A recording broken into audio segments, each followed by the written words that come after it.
welcome Dave to the show. Welcome. Thank you. Dave has a diverse industry background, including shipping, logistics. Is that how you say that word? Logistics. You got it. Retail, merchandising, marketing, and most recently the pharmaceutical industry, in which he specializes in consulting with hospitals and hospital systems on developing disease state protocols and pathways. Dave has won numerous awards throughout his career and is most proud of his nomination for a Corporate Integrity Award and the inaugural winner of a Living Our Values Every Day Award. I like that. He's married and has 2 amazing boys and coaches in multiple sports. So welcome again to the show. Thank you for having me. Appreciate So it. the question of the day, your self-talk.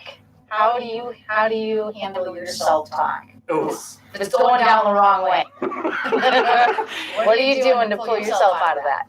Honestly, there is a lot of self-doubt, negative talk, and I start out my morning every morning early, and I go for a run, and I listen to podcasts, and that really helps change the mindset. Yeah. Because it's forcing me to think positively, forcing me to think about things I don't allow myself to think about sometimes, and new ways to approach things.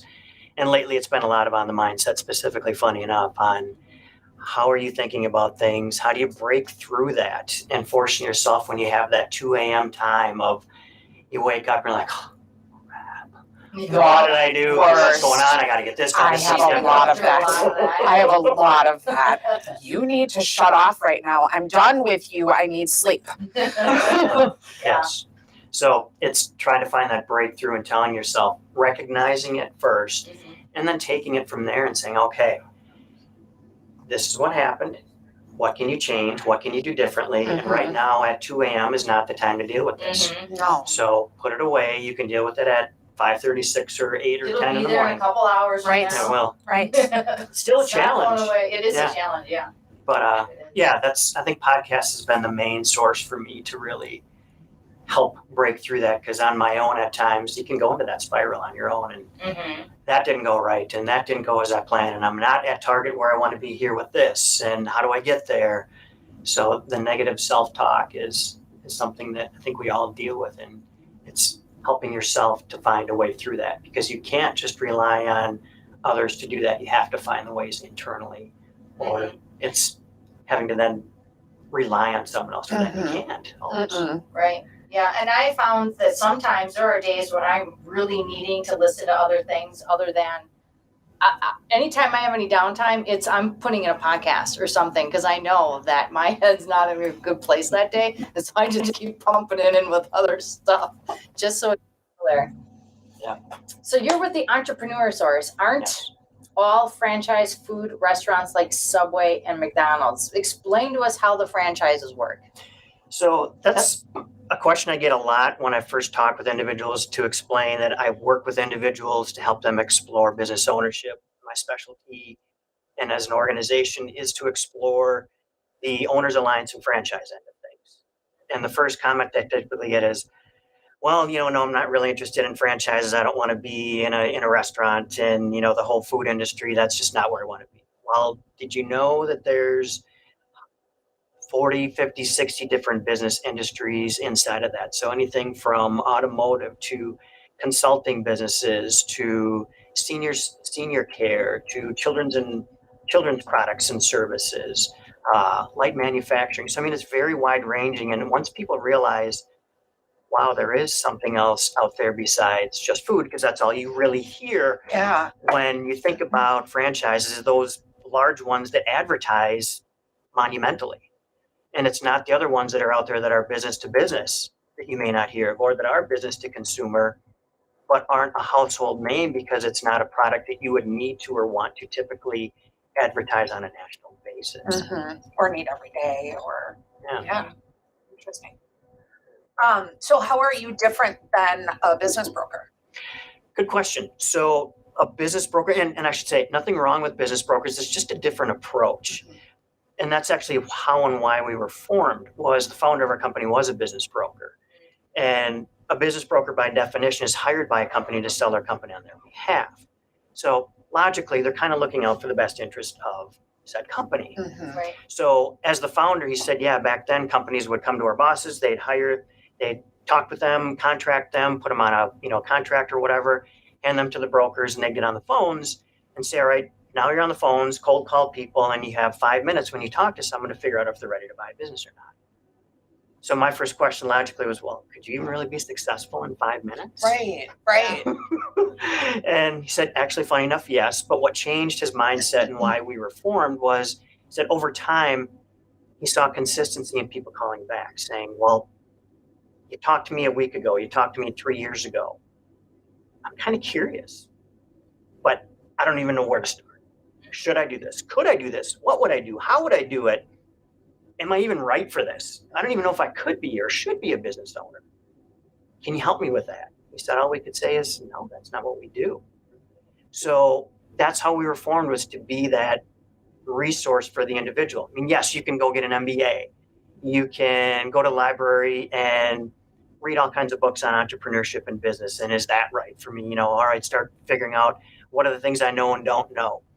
But ultimately, there's no one that you can really kind of have that conversation with and have a discussion and really learn about it. So that's the big difference, is we're there and I'm here to support the individual from their perspective and what they're looking to accomplish, and not trying to put the square peg in the round hole.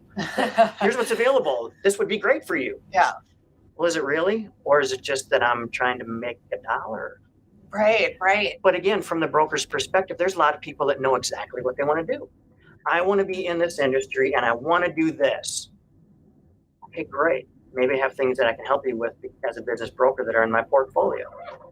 But most people aren't typically in that mindset. So someone that's changing careers, saying, should I explore this or could I do this? I've been downsized, right-sized, whatever you want to call it, capsized, right? All the different terms that are out there. Yeah.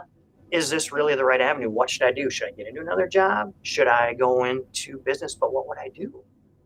I've got career experience in a certain area. Would this fit? So I'm assuming then you must ask them a bunch of different questions about like how, what their interests are, what skills do they have, and then you kind of do a little bit more of the coaching route of trying to figure out, what might be the good out of all the things that you know of that's out there that they don't know that's out there, what could be the best fit for them, and offer those ideas to them and let them kind of play around with it in their head a little bit. Exactly right. So it really starts out with, again, kind of the difference starts from there. It's, let's understand you. Let's understand your career. So we break things down. So it's multiple discussions, different assessments and questionnaires I have people complete. And then we discuss the results. So I always laugh and say, so it's not like when you interview for a job or apply for a job and they say, all right, we want you to complete this assessment. Okay, great. So you complete it, fill it out, submit. You wait to hear, and finally hear something back and they say, thank you very much for your submission. We're going in a different direction. What did I do right or wrong on the assessment? Right. You don't know. Where everything that I have anybody complete, we're discussing together. Here's what your results are. Here's what things look like. So work style. What's your work style? What's your leadership style? How do you deal with problems and change in the workplace? What are your goals for your future? So we'll talk about what are your goals that you want to accomplish? What are your needs? What do you need to have happen for your future? What are your expectations of what you want things to look like? What are your income goals? What's your work-life balance look like in the past? You want to build wealth and equity above and beyond what you have. So it's really helping someone see and understand themselves first. So it's a lot about, this is me and this is my career. What are my different skill sets? What are the different responsibilities that I've had in my career? What are my strengths? What are the things that I like doing? And that's a specific question, different than your strengths. You may have had things in your career that have been strengths. An example for me, years back in a previous job, was I got recognized at an event by my boss saying, congratulations, David. We want to recognize you for one of your strengths. One of your strengths being your attention to detail, your expense reports and budgets, phenomenal. They're early. I don't even really have to look at them anymore because they're just so accurate. And I'm thinking, stick a needle in my eye. I hate that stuff. I don't want to be known for that. Shh, quiet. Exactly. So while it was perceived to be a strength, and it was because I knew I just needed to do it, and I wanted to get it off my table, off my plate, I didn't really like it. So sometimes some things that can be seen as strengths aren't things you like doing. You don't find joy in it. It's just Yeah. duty. You're just doing it. So that's the goal. Let's find what your strengths are, where that crosses over with your likes. And another question that I ask is, what are the things you dislike, that you don't like doing? Maybe we can minimize that. You can't maybe necessarily eliminate it, but maybe we can minimize that. So the goal being is to help that person find themselves. This is me in my career and what I've done and what I like, and then going to the goal side of things. What are you trying to accomplish? And it actually ties into what you guys were touching on earlier. One of the questions I'll ask is, looking at your life a year from now, what would you like to start making progress in personally and professionally? What does that look like? And some people I've had say, yeah, that was an easy question. Never even thought about it. Right. And some people have. But many people say that was a really hard question for being an easy question. Yeah. Because you actually have to think about yourself. Yeah. And it's so overwhelming to consider if you know you want to have a business, you don't know what. That's such an overwhelming feeling. I've lived in that world for a while.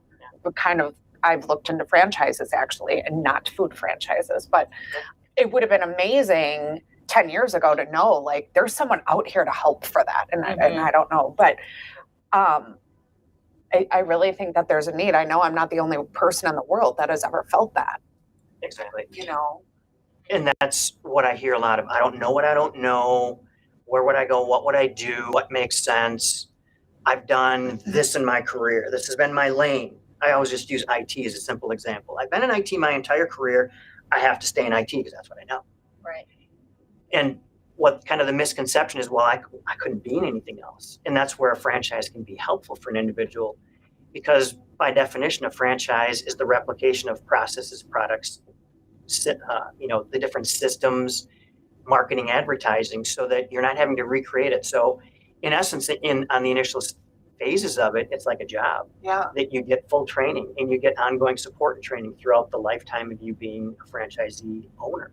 A lot of the hard work is already done. The branding, we talk a lot about branding, and Exactly so right. people really struggle with that, and the standard procedures and everything. Exactly. So it allows someone to circle it back to the things we've talked about. What are your transferable skills? What are the things you like doing?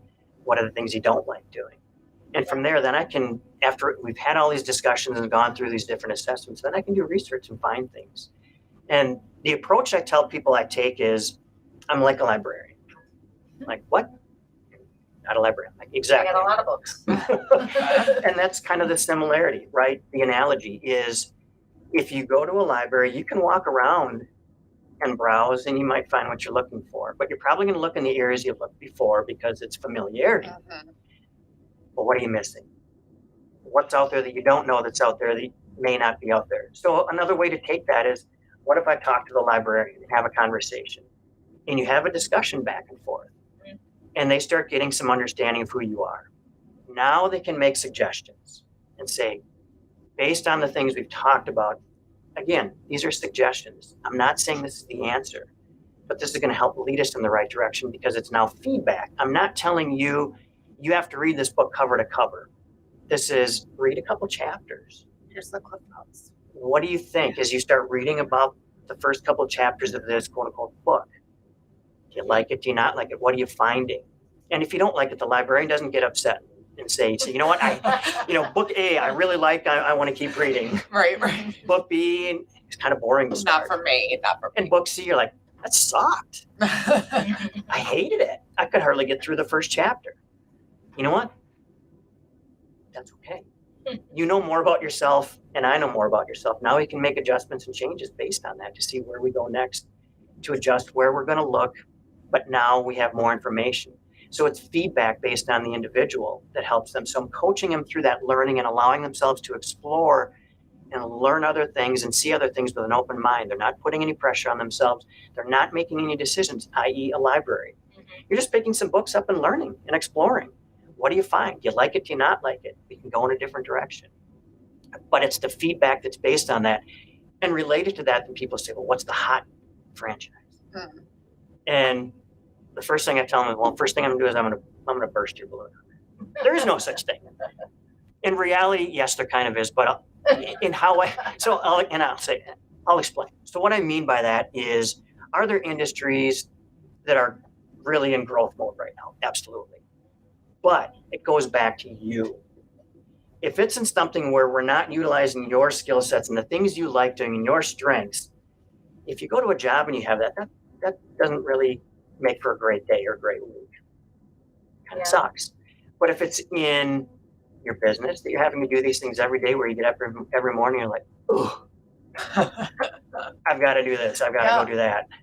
That's hell. Yeah. So the goal is to find things that align with you, that you look forward to getting up every day. So let's explore these areas to help you see what's out there beyond where you think you can go. Awesome. So does what you just talked about, is that generally the process that you take everybody through? It is. Okay. Yeah, it's really about helping them see beyond their boundaries, and that's part of the coaching of it too, is that we all, like I said, we get stuck in our mindset. This is where I have to be. This is what I have to do, or I couldn't do that. Well, why? Why not? Let's help you learn and explore things. No pressure. There's no commitments. There's no obligations. There's no fee for what I do when I'm working with an individual. So I get paid on the backside like a referral fee. But again, there's no contracts or obligations I have. So we wanted to make it that there was no hidden agenda from my side, that I'm here to help you, but you can learn and explore from where you see that makes the most sense for you. I love it. It looks like a question put up for us. How long do you stay with the client after they purchase their franchise? Good question. I tell people I'm kind of like your parent, but in a good way. He's there forever. Right? Exactly. How long are you staying around? Exactly, but call that in the sense of a good parent. Okay. So what I mean by that is, early on, I'm helping you crawl. And I'm holding your hand when you're starting to crawl and when you're starting to walk. And as you're learning more about things, I'm helping you through that whole learning process and supporting you through that entire process. As you go further and further along, when you get to the point of call it then now being in business, I'm still there. So as they're preparing for and figuring, well, how do I figure out funding? How do I figure out what I'm going to do next? And what's the training look like? And how do I put those pieces together? And how am I going to open my doors? I'm making sure they're getting the information they need once their doors are open, whether that's virtual, again, so don't think that all franchises are, something where we have to have brick and mortar. There's many virtual or, home-based office opportunities. Exactly. And that's a thought for a lot of people. So from there, it's, all right, let's get your doors open. And I want to get feedback, how your training was, how your support is going with this particular franchise. That gives me more information from my end to help support other individuals down the road too. Absolutely. And then I tell them, I said, now you're at that point of being an adult and you're out on your own. You don't need me or want me there every day saying, I'm going to call you and talk to you. You've got life to live. You've got your business to run. But I'm there when you need me. So let's just figure out a timeline. Let's talk every, after they're in business, let's talk in a month. Let's get that first initial month. Now let's talk in 3 months.